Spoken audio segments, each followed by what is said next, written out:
আমি শুনেছি আপনাদের এই এলাকার পাশেই মুফতি আমির হামজা সাহেবের বাড়ি। হ্যাঁ, এখানেই। আলহামদুলিল্লাহ, যথেষ্ট ভালোবাসি আমি। চট্টগ্রামে এক প্রোগ্রামে আমার সাথে মুফতি আমির হামজা সাহেবের দেখা হয়েছে।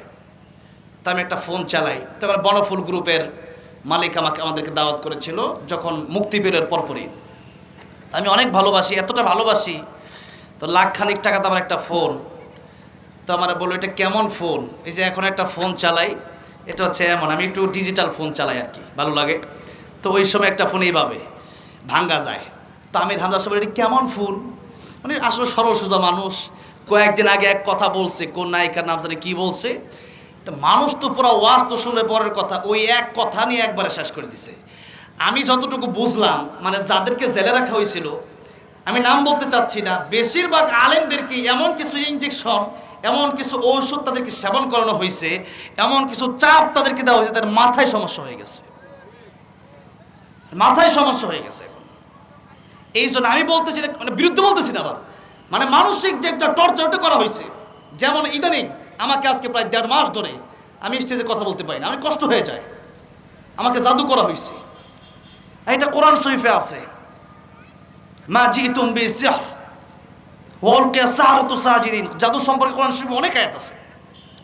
এরপর রাসূল সাল্লাল্লাহু আলাইহি সাল্লামকে জাদু করা হয়েছিল, রাসূল সাল্লাল্লাহু আলাইহি সাল্লামকে জাদু করা হয়েছে। এরপরে জিবরাইল আলাইহিস সালাম আসলেন সূরা ফালাক আর সূরা নাস নিয়া। এই জন্য জাদু থেকে বাঁচার জন্য ফজরের পরে 3 বার সূরা ইখলাস, 3 বার সূরা ফালাক, 3 বার সূরা নাস। আবার মাগরিবের পরে 3 বার সূরা ইখলাস, 3 বার সূরা ফালাক, 3 বার সূরা নাস পরে হাতের ভিতরে ফু দিয়ে এরপর মালিশ করে নেবেন। রাসূল সাল্লাল্লাহু আলাইহি সাল্লাম আমাদেরকে শিক্ষা দিয়েছেন। তাহলে কোনো ব্যক্তি আপনাকে জাদু টুনা করে আপনাকে ক্ষতি করতে পারবে না। তবে মাঝে মধ্যে যখন মনে করেন ঘরে তালা লাগা রাখলে পরে ঘরে চোর ঢুকতে পারবে না। এখন একটা চোর শুধু ঘুরতেছে আপনার ঘরের সামনে দিয়া, আপনি কি করলেন? তালা প্রতিদিনই মারেন, কিন্তু হঠাৎ করে একদিন তালা মারেন নাই, হঠাৎ করে একদিন আমল করেন না, ওই জাদু ঢুকে পড়ে। এই জন্য জাদু করে এটা শয়তানের মাধ্যমে কাজগুলো, যারা কুফরি করে ওই সমস্ত কুফরিবাজরা এই জাদু করে। এই জাদু করা পৃথিবীর সবচেয়ে জঘন্যতম ইমান বিধ্বংসী 7টি গুনার মধ্যে বুখারী হাদিসে এসেছে, ওইটা হচ্ছে সেহের। ওই জাদু একটা সবচেয়ে বড় গুনাহ। এই জন্য এই জাদু যারা করে এরা এরা কুফরিতে চলে যায়, কাফের হয়ে যায়। আমার ভাইরা, আমার মুরব্বী বাবাজিরা, এরা শয়তানকে রব মানে, বলে যে আমার আল্লাহকে মানে, আমি শয়তানকে মানে। তখন শয়তানের মাধ্যমে এই কাজটা করা। আল্লাহ এমন কিছু রাখছে, এটা ভিন্ন একটা জগৎ। এটা যাকে করা হয় সেই বুঝে এটা কষ্ট, কতটা তীব্র যন্ত্রণা। আমার ভিতরটা পুড়ে যায়, মাঝে মাঝে ভিতর গরম হয়ে যায়। এই যে হাট, এই গলা থেকে নিয়ে মাঝে মধ্যে হুট করে কথা বলতে পারি না, এই হচ্ছে আমার অবস্থা। তো যাই হোক, আজকে 1.5-2 মাস ধরে এই যে এখন ওষুধ খেয়ে স্টেজে উঠছে, যারা কমিটি যারা দেখছে, অনেক ওষুধ খেয়ে পরে স্টেজে উঠছে। তো যাই হোক, এই জন্য বিভিন্ন চক্রান্ত আলেমদের বিরুদ্ধে এখন করা হচ্ছে। এই যে আমি তো মানসিক সমস্যার ভিতরে পড়ে গেছি, আমার মতো একটা ব্যক্তি, আমার আর কয়জন চিনে? তাও চিনে আলহামদুলিল্লাহ। যেহেতু আল্লামা সাঈদী রহমতুল্লাহ একটা গজল, সেটাই দেখলাম ইউটিউবে 10 কোটি মানুষ শুনছে। কয় কোটি? 10 কোটি। 10 কোটি মানুষ যদি একটা গজল শুনে, আমারও চিনে।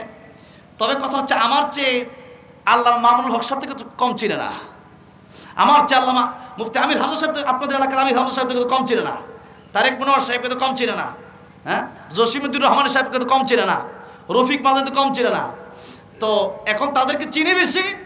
আর জালিমরা জানে যে এদেরকে ভালো করে মানসিকভাবে সমস্যার মাধ্যমে ফেলতে পারলেই এরা উল্টাপাল্টা কথা হয়তো বলবে, মানুষ সমালোচনা করবে।